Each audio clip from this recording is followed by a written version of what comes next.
Courtney. Hello. Thank you so much for doing this. Thank you for having me. I feel like I've completed, the coin. There was one half of a coin. Yeah. Renee, your partner that you do to my sisters with. Yeah, my best friend. And you're here now.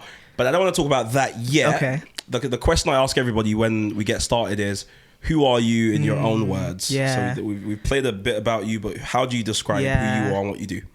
So I'm Courtney Daniella Boateng, and I am a Christian. I am a digital creator, digital entrepreneur. I love the internet and its possibilities. I love social media and its possibilities. And I don't know. I love talking. I love thinking, and I'd say that's me. In a kind of a little... You left it sort of cryptic. Yeah. A bit of mystery there. Because I feel like I could say the things that I do, but I do entirely too much. So it's kind of like, I do this and then maybe I won't be doing it.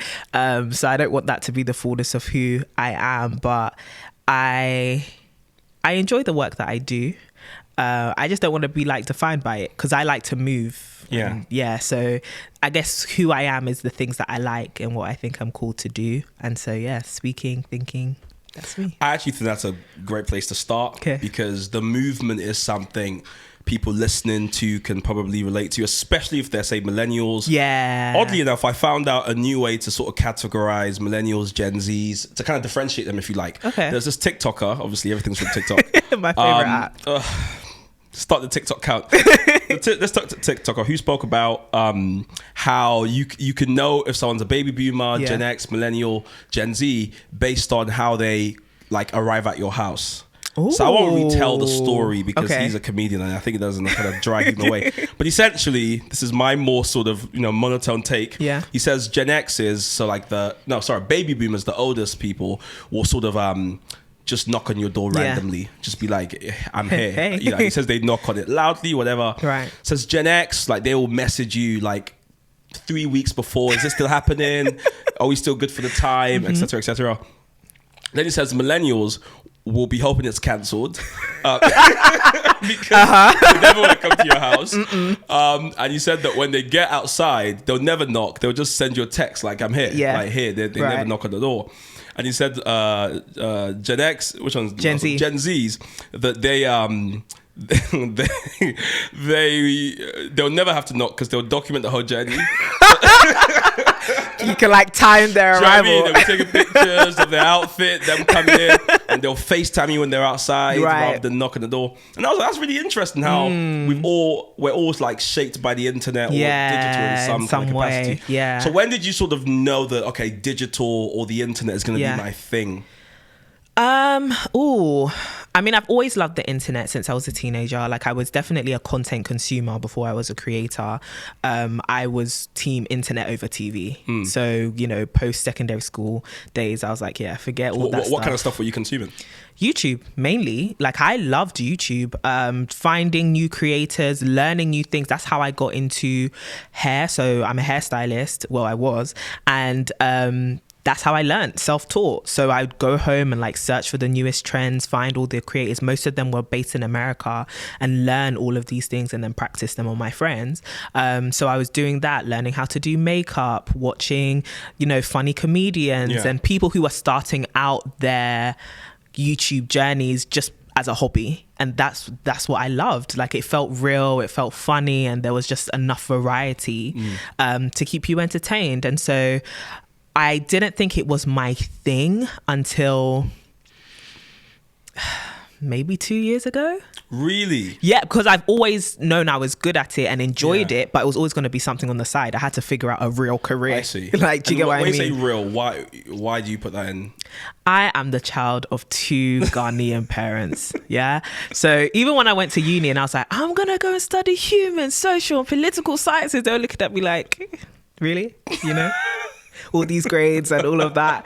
You want to go and learn sociology and politics and all of these. And they were like, go and do law. That's what we'll recognize. And so because of that, I definitely had that mindset of everything else is fun and it's a hobby, but it's not a career. And even, you know, seeing the internet success stories and all those people I grew up watching now being full-time creators and launching offshoot businesses and being impactful on the internet, I was still like, I don't think I can set my mind on doing that, because their story is they stumbled into it. It would be a big risk to say that this is actually the plan, you know? Hey there, just want to say thank you for listening or for watching this podcast. We have a great desire to grow this podcast, and one of the ways we're going to do that is if you listening follow, or if you are watching, you subscribe to the podcast. The faster it grows, the more guests we can get, but also the better the podcast gets. So please, just do me a favor, hit the subscribe button or the follow button. Back to the episode. That still felt like a very big kind of against the grain thing to do. And as much as I've kind of enjoyed being somebody who's a bit provocative and a bit rebellious, I feel like I was very fearful around that idea until 2 years ago when, you know, we had just started the podcast and I was getting used to speaking more online and being way more consistent with content creation through TMS, that I realized this has the kind of impact that I want to have in the world. And it's opening doors which maybe a traditional career wouldn't have. And it's allowing me to actually reach and connect with an audience, which I love. And so, and in a way which I feel I can actually serve them well, I could do this. And I think it's important to note as well. I mean, some people will be watching this or listen to this podcast because they already know you and follow you. Some people won't be, but you're actually a YouTuber. So let me give the proper 80,000 subscribers. Confetti. One day we'll be able to afford confetti. But someone will have a hard time cleaning that. Do you know what I mean? Well, we'll have cleaners as well. There we go. But you're actually a bona fide, like, that's a lot of 80,000, over 80,000 people. It's crazy because, I mean, don't get me wrong, I've been creating for about 7 years. And I would say that I look at my content, my platform, and I think I'm still a really small creator. But I think what I've loved about my career is being able to leverage the power of community to be like, you know what, even if it's a small, quote unquote, I'm still a micro influencer because less than 100K. So even though it's a small platform, it's still giving me a full-time income. I'm still able to be a bona fide creator who creates good and impactful content. So 80K on YouTube, about 20 something on IG. But the main thing now is taking that kind of experience of creating online content and channeling it into TMS. And that regular content, I mean, in the last 2 years, we've got about 3 million podcast downloads. Wow. Yeah, crazy. Over 100 and something episodes. So I've been working hard, but like 3 million downloads, like 45K on Instagram or something. Like our content is just doing bits, like 20 something K on TikTok. And that's just in 2 years. And just me and Renee kind of, I'll create, she'll do the posting thing and kind of make sure it goes out into the world. And we've been able to have such great conversations and build such a lovely community that now we're doing stuff offline. So international trips, events, we've had a couple live shows which have sold out. And now we've written a book which comes out on the 9th of March. And it's been nice to see what the internet can do. And I was telling Renee this as well, that it's also like just amazing to in real time get to just watch something grow. And you know, because maybe it's our age as well, our age just like the show. In the, you know, when I grew up, I feel like when I was growing up rather, it's very inquisitive, you know, I felt like I just saw things that were already. You know, oh, that brand's there. That brand's there. You just kind of take the world as it is. So get into the stage in life where you can start to see people who imagine a different world and are starting to build it. And now people are going to essentially grow up and start to see their brands and organizations as the world is a very mind-numbing thing to think. I'm actually a creative. I make things that form people's like ordinary, so to speak. Have you ever taken that in, the fact that you create? No, that's actually blowing my mind. It's kind of crazy to consider. No, I've never thought of it like that, because I think my content, because I do a lot of social commentary and kind of thinking about my own life and sharing the life lessons I've learned, you know, through positive and negative experiences, successes, and a lot of, you know, pain, my content to me is reactive, but to someone else it is a genesis moment for them. So I guess, yes, it's about which way you're kind of looking at it, what side of the content you're standing on. So yeah, thank you for giving me that. No, yeah, I mean, I'm always wondering, because again, you were watching YouTube. What kind of people were you watching early on? Oh, like the Patricia Brights, Jenny Jenkins, She's Chanel great. Boateng. This is the Patricia. She used to do the. I never watched her makeup stuff. Right. Although my sister does do makeup. We had a a little back and informed forth conversation about, you know, this stuff in the past. But she used to do the Break, I think it was called. Yes. She's recently restarted it. Really? Yeah. So one of really my amazing finance and like money centered content. She's very knowledgeable. That's her background, banking. So you watched the Patricia Bright. Yeah, Jenny Jenkins, Chanel Boateng, MKBHD for tech. Like, oh, he's still the guy. He's the GOAT. Yeah, things like that. Like, I just love to find new people as long as your content was engaging enough. Any niche was cool. And we share a love for Inyala Van Zandt as well. I mean, she wasn't a YouTuber. A whip. Iyanla fixed my life, which I was telling you before. Like, I used to binge episodes of when I was 17, and I was very much inspired by her, Oprah, that kind of deep content, soulful content that kind of got to people's real issues. Like, what I loved about Iyanla was it was the first time I watched a show where people were actually addressing a lot of the issues I actually faced. You know, like, we grew up Maury, Steve Wilkos, Jerry Springer. It's like this stuff is entertaining, but I can't relate. Thank God. Yeah. You know? Some crazy stuff. Yeah, my wife is in love with my younger brother's or girlfriend. You're like, what, brother? And it's like, yeah, entertainment, but I can't. But the reason why I loved Iyanla was because even though she did also deal with extreme cases, it was extreme forms of things I had grown up seeing. So familial dysfunction or abuse or violence, things like that, addiction. And it was the first time I was watching something which I felt like was hitting my soul, and wanted to get past the riffraff of what we see on TV, which can be very surface level, but actually was delving deep into a lot of what people at home are facing.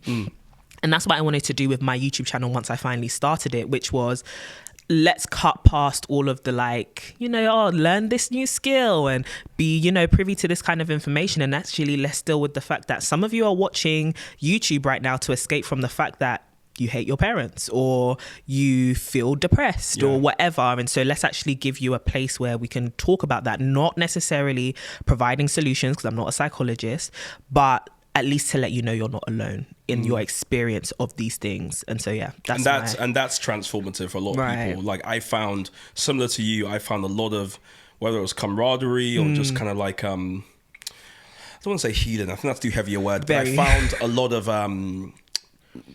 help in just seeing people vocalize things that I was feeling internally, but I didn't quite have the context to vocalize it. Sure. So, you know, kudos to you. Thank you. I don't want to compare you to Oprah, because that you're probably like maybe one day, Oprah, if you ever listen to this, all of the cameras, Oprah, I need you, please. But here's on a serious note. You know, I'm sure everyone gets compared to Oprah, but like, Oprah, I think, is brilliant at TV. Right. I just don't know what it is. And a part of me wonders, you know, there comes a stage when you've been doing something for so long, you sort of become the standard of it. 100. So I think that's there as well. Yeah. But she's just so enjoyable to watch. Yeah. Like, she's such a great person to watch, right? Whether it's how she talks, how she emotes, whatever it is. And I would say that you have a similar thing in that she doesn't use ums a lot. She doesn't use R's a lot. She's warm, but she's also kind of insightful, but she's piercing, but she's balanced. And there's like this kind of weird gumbo of things that you're sort of like, what is it that this person has? And it's the difference between why I am not a TV person. I am like a... I'm not even saying that to kind of get you to... No. Well, let me tell you about Mike. I've been watching Mike for a long time. He's fantastic. I thrive like in the background, solving some issue with papers everywhere. That's where I thrive. Whereas someone like you, I think you're really good on camera. Now, how did that happen? forward. Yeah, is it just public speaking or Public speaking? I've always been a bit of a performer. Like in school, I'd be like the main character in the nativity or whatever. See, I was in my nativity. We did Jonah and the whale, Right. and I had a line, which was I was the king, Okay. and Very fitting. basically no, but it's not what you think. Jonah would come and say, "You have 5 days to repent," or something like Right. that, and I got to say 5 days. That's it. Yeah. and you bet I practiced that 5 days. Like, no. I can imagine. So compare that to you. Yeah, the main I was character. Mary. Yeah, I was Mary. Yeah, had solos. It was a nativity with music. Had solos. You sang as well? Yeah. So I used to sing. Was like quite a big leader in my secondary school's gospel choir. Wow. And we would compete in our region and we'd win every year.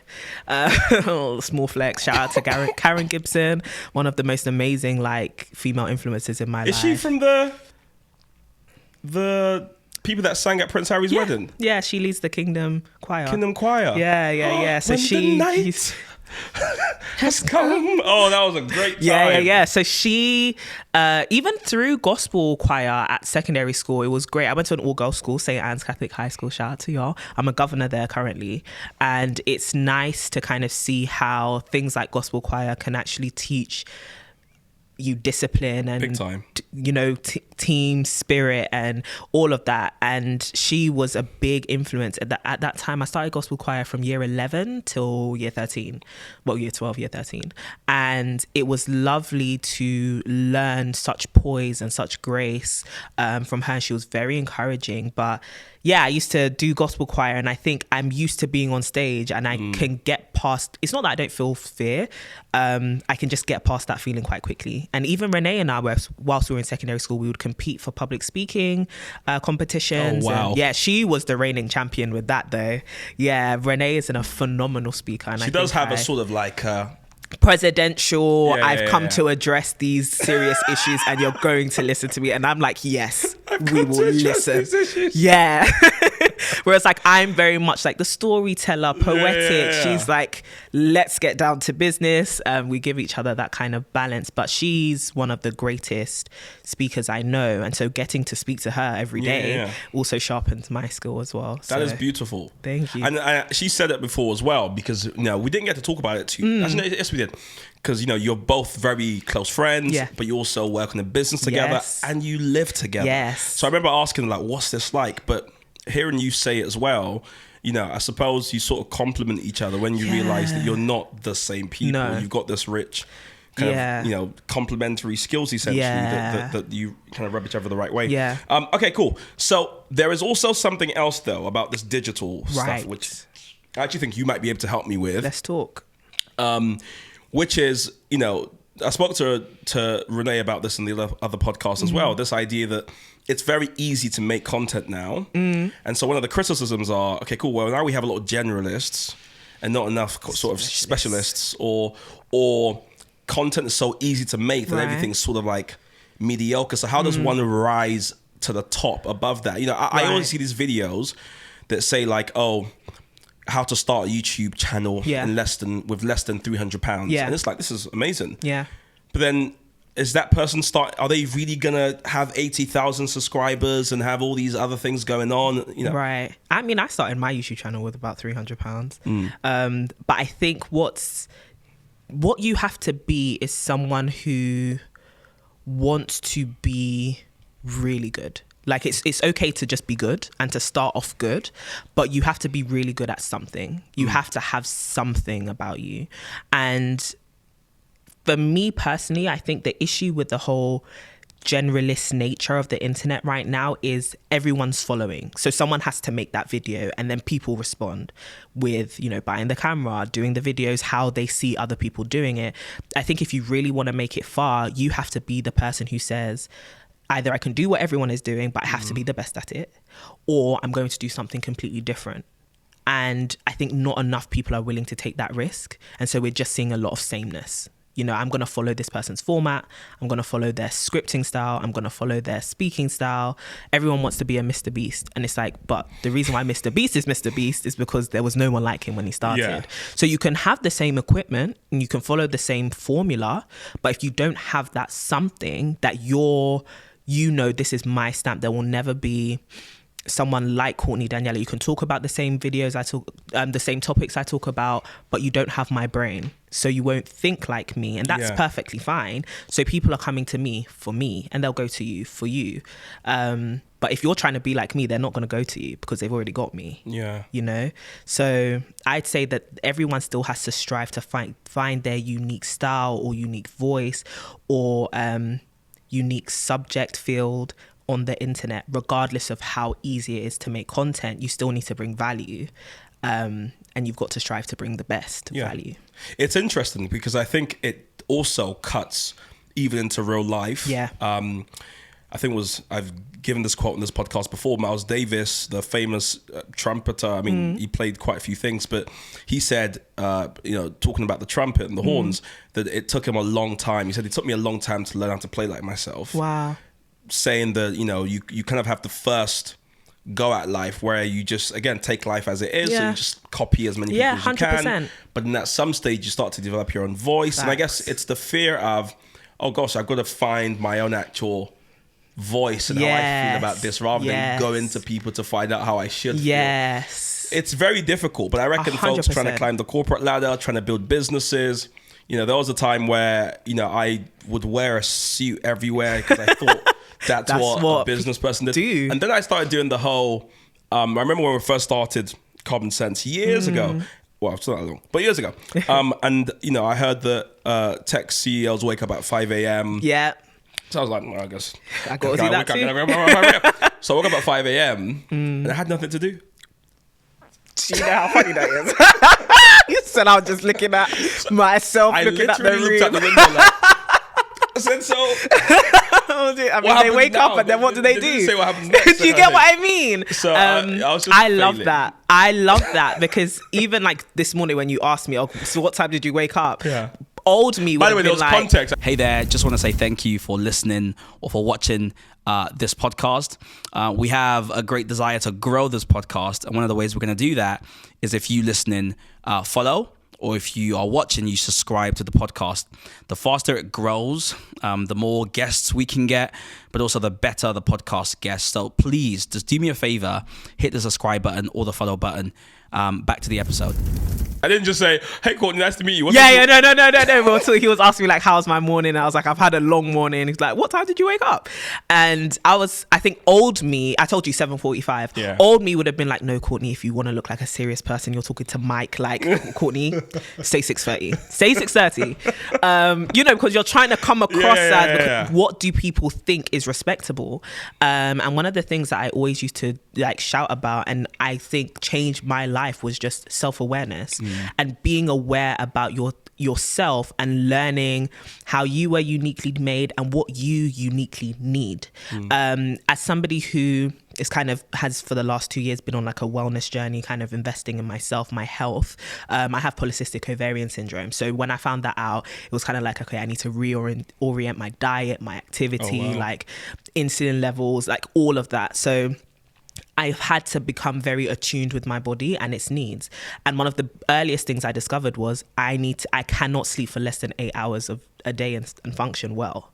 And so with that, if I need to lie in, I will lie in. And I think I went back and forth a lot with that in my head, like, but I want to be a productive person, and I want to be that boss babe, that CEO that wakes up at 5, and because Renee's that sort of person who's like up dawn, but she's a morning person. And as much as I'm also a morning person, I also have a unique set of needs, and so I could choose to really push myself, but is it actually going to help me, and is it actually going to allow me to thrive? And the answer was no, you know. So you can easily become very counterproductive. But back to the self-awareness thing, I realized that you have to spend more time finding yourself than you do trying to find success.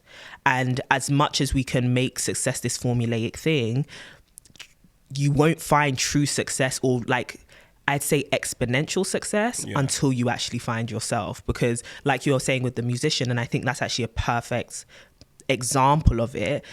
You can master an instrument, but if you sound like everyone else, you're just going to play at this level. Like people are just going to hire you to, I don't know, play at church or play, you know, behind a really great singer or whatever.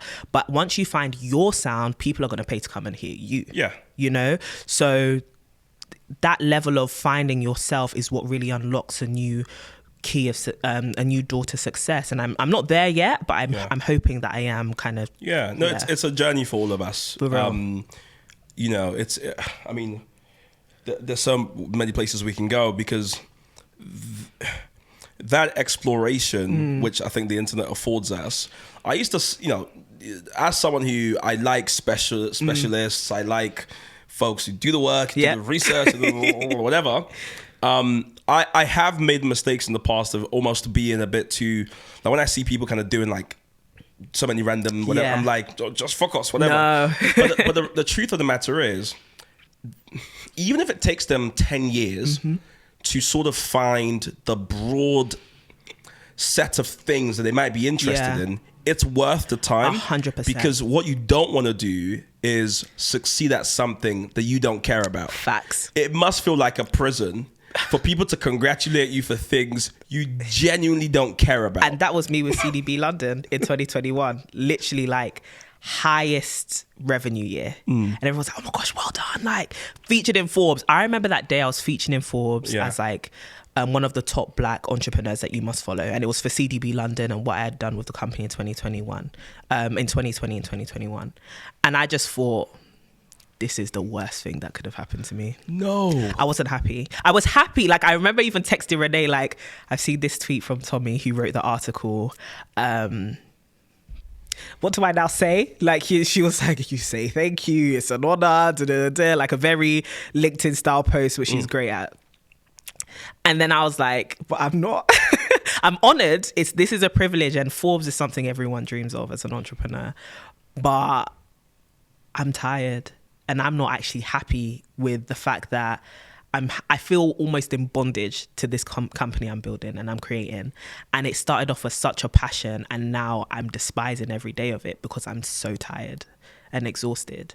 And that's literally how I felt. Everyone's patting you on the back and you're like, don't touch me. Like, I don't want to be congratulated. I want to stop. It's a catch-22. You have to press into that. Yes. Because what do you do when the thing you're building that was once the source of immeasurable joy it's now become the very reason you're not sleeping well and stuff like that? That's a good setup. So for me, I had to make a very hard decision, and it took me about a year of going back and forth. I wanted to stop CDB London at the top of 2021. And I was just kind of like, I had just come back from Ghana. I was tired. I was probably like the biggest I had ever been because I wasn't sleeping well. I wasn't eating well. And with the PCOS thing, which I found out in like 2016, I think, I just hadn't had enough time to get on top of taking care of myself because, you know, when you're running a company which you're in love with and passionate about, it can consume you. And so I'm sleeping for like 4 hours every day. I'm eating whatever I can at whatever moment, you know.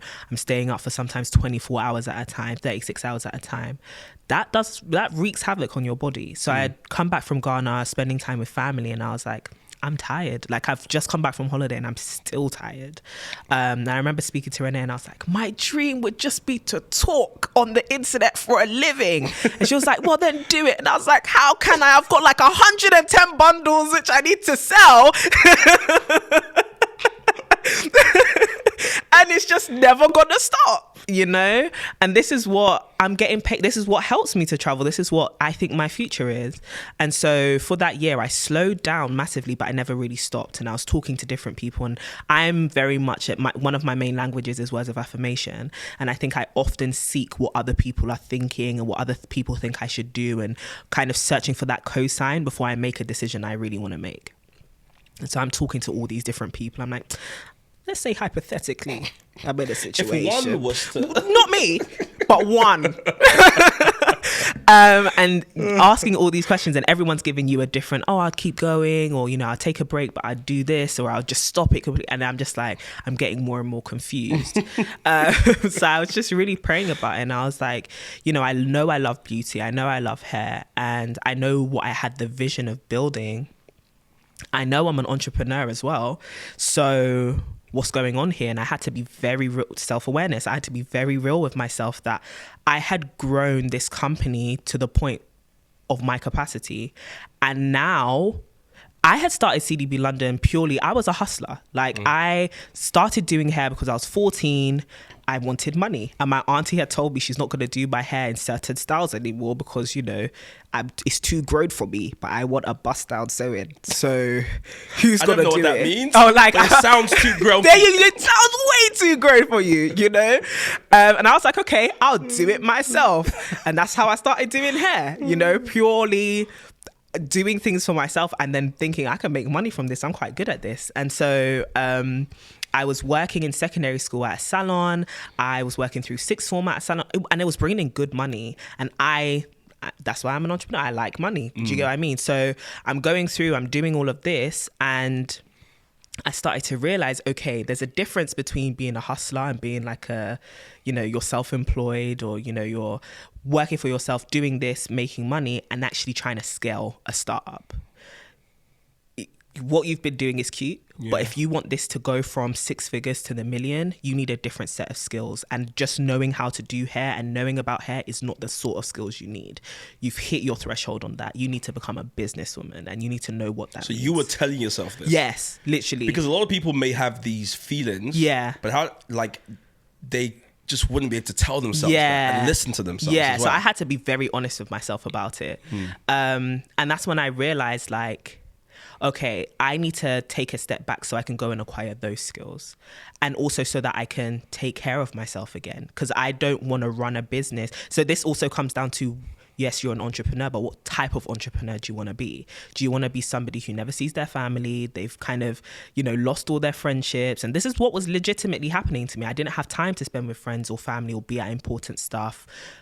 Not because I didn't have the time, I wasn't making the time. Everything was going to my company because I was trying to put out fires everywhere and kind of deal with this new growth that had came during the pandemic. And so I kind of sat down and I was like, what sort of entrepreneur do you want to be? Right now, you're not the best one. Like, as much as you've got this Forbes article, this ain't it, you know? And this is not what you want. And I started this because it was what I wanted. And for me, as soon as something becomes something I don't want anymore, you know, I really sit with God about it. I pray about it. And then I kind of get to the conclusion, it's time to let it go so that you can get to a better place. And so I decided to hit pause, and Black Friday 2021 was the last sale we did.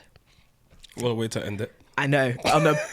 It was a big bang. Like, I think we sold out in like 3 hours. Everything was gone. And I was sat in my studio. I had 2 studios at the time, and I was sat in one of them like, it's over. Like, soon all of these bundles are going to be gone and all of these orders are going to be shipped, and I'm going to move out. And I think it was about 2 or 3 days before me and Renee moved in together, and it just felt like a clean start. I love that. Yeah, I did. It was great. It was great. But then I also woke up, I think, like, everything in terms of getting all the orders out for Black Friday and kind of making that transition of moving out of my studios took about a month. So I moved out of my studios officially on December 30th. And so I stepped into the new year just, I don't need to wake up and go anywhere. So 2021 then became my year of learning how to be that businesswoman, but also rekindling my passion for work. Not just CDB London, but work itself, because work just became synonymous with draining and exhaustion. And so, you know, I took the year to travel. I think I went to 9 countries last year. Like, I just traveled to my sisters, taking care of myself. That was the only 3 things I had to do last year. I love it. It was fantastic. I'm just there nodding like that job for the advert. Yeah. Oh yes, no, because I think you kind of embody this principle that, you know, I've seen bring a lot of people joy. This notion that you can be very fixed about the where you're trying to get to, but very flexible about sort of how you get there. And taking pauses, listening to yourself, like. Yeah. You know, this is, I feel like life is an information gathering exercise, right? You kind of go, okay, not that, okay, cool, maybe that way. And that's okay. The notion that, you know, at 16 you do something and that's it, and then you just do that thing forever and you never stop. It's like, this is not, so outdated. It's just not realistic, so to speak. So that's amazing. I mean, that's genuinely amazing stuff. And it's also a big, like, achievement. So I do hope, I mean, you've taken a lot of time on these holidays, but I hope you've had time to sit down and be like, yo, like, this is... Yeah, I think it was towards the end of last year that, you know, everyone was asking me, you know, wow, like, you've done a lot this year. How are you feeling? And I was like...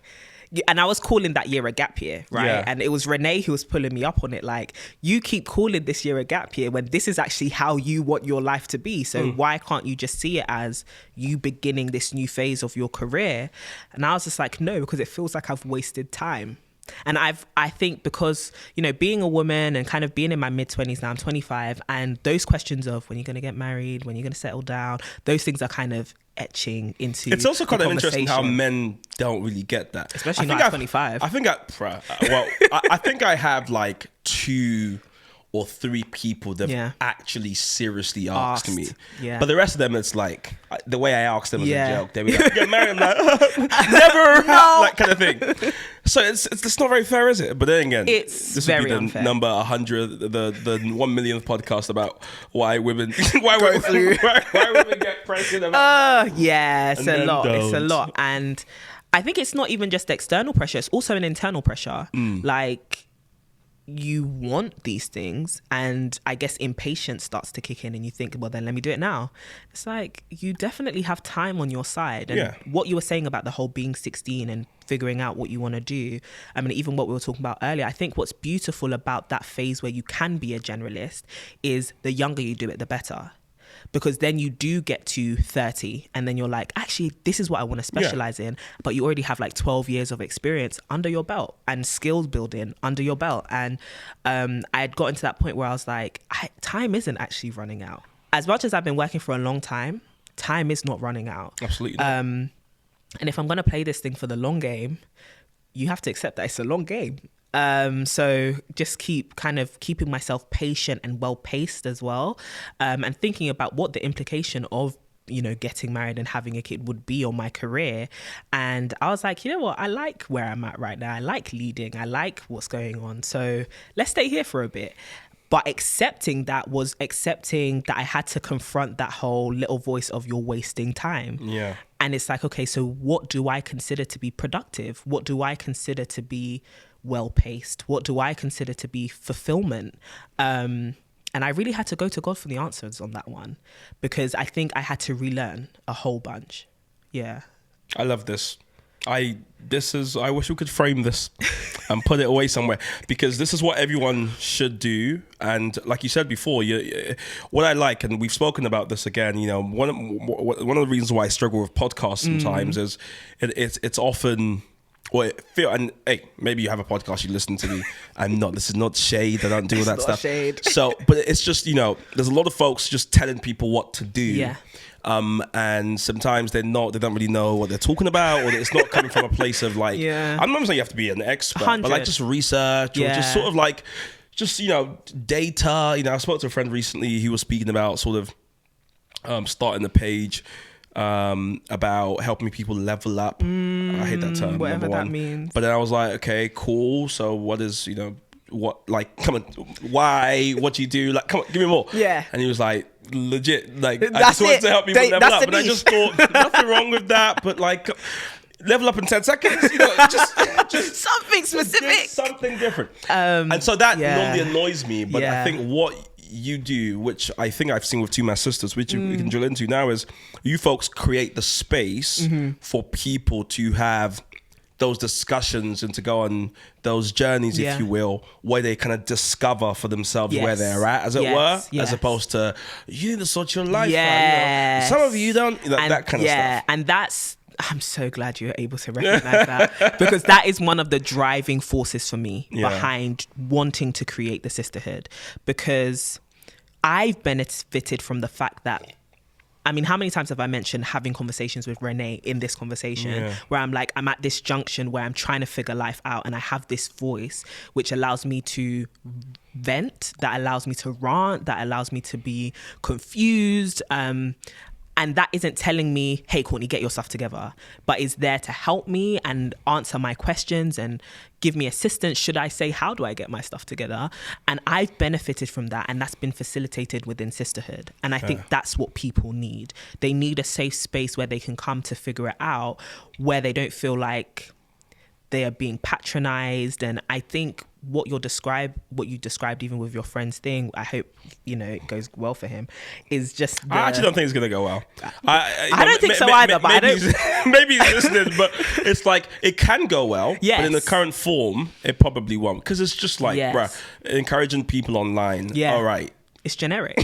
And that's what we see with, and this is one of my biggest gripes with the self-help industry, is it becomes manufactured, it becomes generic, it becomes formulaic. And it's like, the more you try to make a formula out of this thing, the more you're telling people there is one way to succeed, and here are the answers. And how many times have we gone through life and realized we haven't got anything figured out? And so I never wanted us, and we at TMS, we don't position ourselves as experts in anything, like to the point where yesterday we were recording our audiobook and they had written a little like ad script for us, and they had written down, hi, I'm Renee, I'm Courtney, and we're your online big sisters. And we had to, like, maybe 8 months into TMS, take that big sisters thing out and like throw it away, because we were like, we never want to position ourselves as having things figured out and having all the answers and having gone through life, and we're looking back and we're giving you all of these things. It also just like totally slices your audience. Exactly.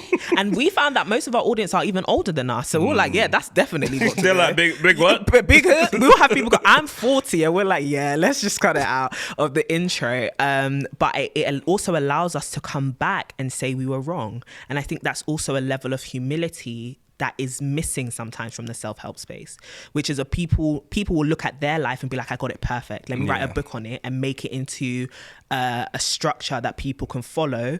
And it's like, but maybe you haven't got it all figured out. But on that, I feel like you're someone who, because it will be interesting to hear your perspective because of your journey online. Right. I struggled for so long with this particular podcast, mainly because I know people like personal stories and anecdotes in your life. Yeah. I don't want to tell anyone anything about that. I hear it. So initially I was like, I'm good at issues, I'm good at topics, I'm good at, let's dive into what's going on, etc., etc. The minute I talk about myself, it was like, let's find out more. But I'm like, I don't want to do that. I just find it weird to talk to. I mean, there's no one here. Do you know what I mean? Talking to that one's here to the camera. Do you know what I mean? And then maybe I'm doing the edit and I'm picking the sad music after. It's a very sad. That's the internet now. That's content creation. Now. It just feels too whatever. Anyways, my point is, how comfortable have you found sort of sharing your life online? So I think I'm just different in the sense that I think transparency is something I've been graced with. So even when people ask me, and they obviously, that's a huge, amazing content strategy, share personal stories and stuff, I'm like, if you're not graced for that, don't do it. And what does it mean to be graced for that? For me, I think to live happy for your life, to be an example, is something you really have to know is worth it for you. So it's not something I put out there because I'm like, oh, this will give views, or that. Like, I can't do it for that because I think that's cringe. But for me to know that someone was able to hear a part of my life and was then inspired or was able to find camaraderie in it and all the things we were discussing before, it gives me a sense of purpose fulfilled. Like, it's not, oh, that like was good or that comment was so, emotional. I feel like that may have saved someone's life in some way, because that's what I needed. So when I was 17, I overdosed on paracetamol on purpose. Oh, no. And it was the worst, like the bottom of my life. That was the lowest point. And I realized that the reason why it was because I was going through so much at home. I was feeling so much pain. And after that massive thing, which could have ended my life, happened, that's when people decided that they wanted to be honest about their struggles with me. And a part of me was really frustrated because I was like, if you had told me this before and we weren't all masquerading in secrecy and everybody trying to, you know, keep up appearances, that would have stopped me from getting here in the first place. So there's no point telling me, well, it's not that there's no point telling me after, but this should have been done earlier. And so for me, that frustration and wanting other people to have at least an example of that, or someone they can go to hear what you're seeing and what you're going through. It's not right, but you're not the only person, right? And it's not normal. It shouldn't be normalized, but you're not the only one. So I don't want you to be driven to the point where you feel like there's no hope for you. That sense of pain is what gives me a sense of purpose. Other people don't feel that deep about living their, you know, telling their stories online. And so for me, that's what I mean by graced for transparency. I feel like it's very connected to my purpose here on the earth, and what God is kind of wanting to do with my voice. And I'm fine with that. Because for me, as long as I put my business out there, you can't use it against me, you know? So that's one thing. But I would say for other people, similar to you, only share what you think is relevant and what you are comfortable with, to also protect yourself, because there is a level of exposure. I mean, I've talked about like pornography addiction on my channel, and like that's like my highest viewed video, and literally I will be stopped on the it's so horrible. Like, you go through 7 years of making content, you talk about so many things, you know, going to an elite uni, building a company, and people want to know about what you do in your bedroom, you know. And like that video has almost 1 million views, and then I'll be on the train and somebody like, I watch your YouTube, but I saw that video. Oh, like, really? No way. It's like, why has that got to be what I'm known for? No way. Yeah. But at the same time, as much as that's like a downside, everything else that's come out of that to help people overcast that for me. So if you can't get past that, like if you're going to go to bed at night like, oh, people know this about me, don't do it, because people will never forget. The internet's there, it's probably going to live forever. This is it, you know? I was going to ask that, but how do you then balance this is even beyond kind of being a YouTuber now, or having YouTube as one of your sort of platforms, the public sort of private divide, because I find this also quite odd. I've met people, it doesn't happen anymore because I think people know what I think now. I have one of these gifts where you know what I think. Very rarely are you like, who makes a cryptic? No, my face will show. I'll be like, like you'll see it. So people know I hate this, so they don't do it anymore. But there was a period I am not famous at all. I'm not known by nobody. But there's times where like folks may come to see you and then they take a picture of you or with you. Or you're eating food and someone takes a picture of the food and picture of you, and you're like, this is a very odd interaction. It's not like we just finished the meal and we're like, we should get a picture. It seems quite kind of like odd. And sometimes I find myself trying to work out, is everything just content? Oh, no. Like, how do you work out like, okay, cool, this is not content. Right. This is content. Right. That kind of stuff. So for me, as much as like, I think that's a challenge that a lot of lifestyle creators face. Maybe I'm a lifestyle creator. Oh, check you out. Because their life is the content. Oh, snap. But for me, personally, I'm still a very private person. There is so much about, like, for a while on the internet, no one knew I had 7 siblings. People always thought I got 7 siblings? There you go. There you go. Like, people always thought I'm an only child. Why? Because not everything is content. This is not relevant to anything. And so as much as I'm transparent, what I share is relevant to the message I'm trying to get across to you and the lesson I'm trying to teach. If it's irrelevant, I'm not going to use it as content. And I think that's something you have to discern, you have to decipher. And as much as I love to tell stories, as a storyteller, as a creator, you are the director here. You are piecing together a story. You are piecing together this video. And so you are constructing a narrative. Like, as much as I'm, transparency and all, it's still a constructed narrative. Every time you see a cut and a slice in my video, it's a constructed narrative. That's so interesting to think about. Yeah, like anytime you hear music, like what you're saying about the, tear to the the camera, mute, you're constructing a narrative. And so, you know, I never even want to create that illusion that when you're coming to my channel, you're going to get the real, because if I wanted that, I would just do a 24-hour live stream. But I don't. I post constructed videos. And so even kind of taking your power and just knowing as a creator, I am constructing something. What am I trying to construct? And building enough rapport with your community that they know that what you are constructing is still a very honest reflection of who you actually are. You know what? I am just really naive. Because as you're saying this, it's actually hitting me, because such a podcaster. It's hitting me. Accept it. Accept it. No, because like, we all do this. 100%. And I think I realized one time when, it came back to me, where I was with a friend, let's say, and we were both watching something, so I took a picture of it on my story. Almost every picture I take, if not 99.999, I just take on the story and post it up. So he took a picture, and then he just called his phone. I was like, "Are you gonna post it?" He's like, "No, yeah, post it later." Yeah, but I was like, "No, but it happened now." Post it now. I'm joking. I was like, "It happened now. Like it's live." Yeah, and he was like, "No, I'll post it later." Yeah, and I thought, "Huh." What a phenomenon. Obviously, this is how I think. Yeah. I'm someone who can get super deep, but I'm wonderfully simple at the same time. And so I was like, of course. You can. No, of course. I was like, you can actually just decide when you want to post things.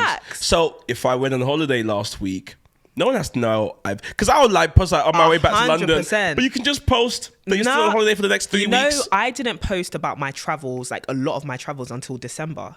I'm posting footage from April, May, June, and I'm putting the timestamps there, and I just want people to know you're gonna get it when I want to share it. Which is so interesting. We all do it, but we just don't think that we're constructing, but we are. We are constructing, and it's unfortunate that so many creators think that in order to be real, they can't protect themselves, or they can't, you know, differentiate between the private and the public. But you can, because other people do it with their work too. When you sign off from work at 5 and you say nobody can email me, you've got that out of office email, you're setting a boundary. And creators are also allowed to have boundaries, and you don't really have to feel like you're compromising your growth potential in order to protect yourself. If you can't grow without protecting yourself, you're going to grow in a very dangerous environment, and it's going to destroy you. So for me, I'd rather not be destroyed, and I'd rather lay the boundaries now. And it's been working out for me. Absolutely. We can all see it working. On a slightly lighter note, I saw that last year, well, I don't know if it was last year now, who knows? Who knows? Maybe it was in your childhood. I don't know. Get out. I like that. Sorry. Mystery. We share something in common. Yes. We share something in common, which is a love for New York. New York. So I saw you in New York last year, like I said. Yeah, June. I was wondering, it looked quite hot. I was like, yeah. December, because I was in New York from December to Jan. Yeah, so you I were was spending like, time with your family. And I saw you. Yeah, no, you didn't. So where in New York were you? Manhattan. Yeah, you stayed with the affluent folk. Nah, that's my second trip to New York. I went with my friend Mandy. The first time I was there, I went with Renee. Okay, where did you guys go? I feel like I'm a New York native now. I've been quite a few times. Well, I've explored. We went to like the Met. We did very quintessential like touristy stuff, like Times Square. Yeah, so many screens. No way. That was my second time there. It still gets me. We had Chick-fil-A literally on arrival. We were like, we're hungry, find Chick-fil-A. So all that kind of stuff. We were just tourists in New York. We took the ferry a lot as well. Had dinner in Brooklyn to catch up with a friend. Ooh, where in Brooklyn did you go? I don't know. The Brooklyn bar. We got off the ferry and then we walked for about 8 minutes. Fair enough. Did you guys take the picture in front of the bridge and all that stuff? No. So even though I love content, you'd be surprised when I'm out, I'm barely on my phone. And I barely take pictures unless I'm vlogging. I get that, because you're probably like it's not work per se, but it's just like you're not. Yeah, and I'm just into it trying like to be that. present, right? And with New York, I'm kind of like, by God's grace, I'll be able to go so many times again. Yeah. But yeah, no, I love New York. Like there's something about my soul that comes alive when I'm there. And What do you think it is? Because I was thinking about this, like, because it's not too dissimilar to London. Let's be honest, it's not too dissimilar. Yeah. Is it that we're not working, so it feels like because listen, I've been to New York at least maybe 6 times now, right? I'm even going back in a few months, like 2 months. I'm going back again in November. Oh, take and I'll me be with there in you. December as well. Wow. But here's what I was thinking though. My last trip, as I was walking, I was New York. Then I was just like walking. I thought, but let's be real. It does kind of look feel a bit. Do you know what I mean? So why is it that Londoners especially? It's definitely a combination of things. Like it's just the newness of it, you know. Okay. I'm London born and raised, so just you get used to the train, you get used to This is it. you know, all of it, and so you just kind of drown it all out. It's the backdrop to your life on an everyday basis. So you're on your phone and stuff. But when you're in New York and you're on the subway, you're like, ooh, this one's playing music and like this is cool. And someone's you don't dancing find like pop and lock it, and you're like, you don't find it annoying because you're not on your way to work. You know, so or it doesn't annoy you every day. So I guess there's that sense of unfamiliarity. I also just think there's an energy that comes with it because it's just so much bigger. This is like it. America's huge and New York is huge. So even though it does feel like London in some aspects, the parts of London that to me feel most like New York are like the Trafalgar Square, Piccadilly. That's like you could walk around that whole area. But have you ever walked there and thought, like in Trafalgar Square, and thought like, wow, really, Because even when I was young, even when I was young, when we did school trips, so they'll walk us around there. It was just like when's lunch kind of vibe. Like I've never been wowed that sense of awe. By like when I walk past Tower Bridge sometimes or whatever, and I see tourists like in front of Big Ben, I'm like, that's still me. What are you guys? No way, Big Ben. Not Big Ben, Offices. but like central London. Yeah, because like the nighttime skyline of London, like central London, it's nice. Like I still get. I grew up on a council estate in North London, Mike. I enjoy. Me too. Me too. I look at things. I'm like, ooh, money. It's nice. It's luxury. It saddens me though that you say it's the newness, because if that's it, it means it will wear off. And I'm so sad about that, because right now I literally love the place, but I'm you know like, what? It might not. It could also be like. I just think because New York is so huge, America is so huge, there's gonna be something new to discover for sure. all the time. For sure. So that sense of excitement doesn't wear off. Whereas like if you tell me to discover a new area in London, it has to have been gentrified for it to be interesting. Because I've been most places. I mean, if we're honest. And what's so interesting as well is, and maybe this is about culture, but I find Americans when they're here still talk very highly of New York. 100%. Whereas when I'm anywhere else in the world and they say where am I from, I'm always like London. You know, I'm not like I'm a Londoner. You know, we've got the Queen. Like and that's the thing. Like London's an amazing city. Like of course, I'm so happy. I love it. Thank you, Sadiq Khan and anybody else. Disclaimer. It's great, but also it's not all that it's hyped up to be. Yeah. You know, once you do the whole Trafalgar Square thing, it's like, okay, cool, it's done. Whereas like everywhere else feels like it has its pockets of fun things and it lives up to the hype. Whereas with London, it's like, what is the hype? Hey there, just want to say thank you for listening or for watching this podcast. We have a great desire to grow this podcast, and one of the ways we're going to do that is if you listening follow, or if you are watching, you subscribe to the podcast. The faster it grows, the more guests we can get, but also the better the podcast gets. So please, just do me a favor, hit the subscribe button or the follow button. Back to the episode. You know, it's work, it's grey, it's rain, it's red phone boxes, which are always dirty. Like all these things that you even think about the romanticized London. Yeah. Once you get to the reality of it, it's like, it wasn't all that. So I think I need to explore London more, even as a grown adult. But do you think that there's just like an atmosphere of sadness in London because honestly, of how I expensive feel the same thing. The weather? It's just like you work. What's your sense of joy? What's your sense of relief? And traveling. Getting out of here. I went to the theatre for the first time in a long time. Same, I did that recently. But even that was like, it was good to escape for a few hours. A few hours. Then when we stepped back out, I was like, and then you feel the like So we're back. you just smell the hardship. It's like, but that also costs I me like find an arm and a I find that leg. there's not. And maybe again, so maybe one of the London promoters will be watching this and be like, "Come on, Mike. There's not enough to do as well." As because in, London is small. It's Yeah. so small. Like the fact that you can get around London pretty much in one day, they're just having to expand the city further and further out Yeah. for it to seem and bigger. charge But us it's increasingly more. Yeah. Add another zone, another Yeah. zone, and it's like when you really sit down and think about it, how small is London? There's only so much that you can do. Well, this was meant to be the light note, but But love the city, London born and bred. But please, if someone wants to fly me out to New York and pay for me to live there, I will.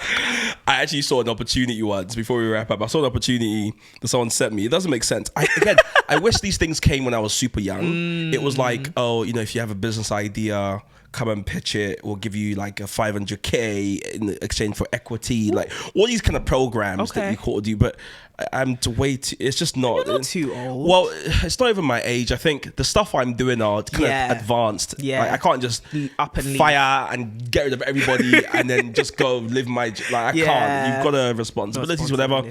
So I was like, funny. I was like 21 or 20. You would have Bye. done Mama, I'm off, kind of thing. Facts. But anyways, what can we look forward to in the future? I asked this as a bit of a setup because you said something's coming back. Yes. So You're like, is it time? yeah, so I'm bringing CDB London back, which on. is my e-commerce hair and beauty brand. Same ethos, hair made easy, beauty made easy. Especially just the more I've had freedom to just be me and do me, I've realized how much beauty is a part of my everyday, and I want it to be easy and I want to look cute. So I want to bring it back and kind of serve my girls that. And so that will be coming back probably mid this year. Amazing. Working on that relaunch. And March 9th, To My Sisters, A Guide to Building Lifelong Friendships debut book, which I've co-authored with my best friend, is going to be out. So you can pre-order it from any time now, but you can get it from there. And of course, people can go on your YouTube channel. Yes. But what's the backdated videos? All of it, all the 7 way to years worth of content. The one that has nearly 1 million views. And the one that doesn't have get so some many tea and biscuits. You get it all. No, but honestly, you can find me on YouTube, Courtney Daniella Boateng. But also, if you want to listen to the podcast, To My Sisters, everywhere. But yeah, come and keep up with my glowing and growing journey. I just post when I want, how I want. I need to start taking that more seriously. Like, as much as people are like, oh, you're a content creator. I went on my Instagram, like, I haven't posted in like 3 Join the club. weeks. Everything I post, people say I only post one when it's a paid partnership. So someone's paid me, or two. This like I'm promoting something. I said, and it's like, but what else I should just I take more post? pictures smiling, just like Hey guys, this is just a normal post asking you to do nothing. Yeah, just hey guys, how are you? And it's like, what's the point? Yeah, I need to do more of that. Yeah, this was really fun. Thanks so much for taking thank part you for in this. having me. It's actually been like, this is a goal moment for me. Because I remember I'll be seeing your clips and stuff, and like, you're my. Oh, you're very kind. This is what you do Not at me the on end. the You have to podcast. butter up the person. Thank you so much, Courtney Daniella. Thank you. This was really good.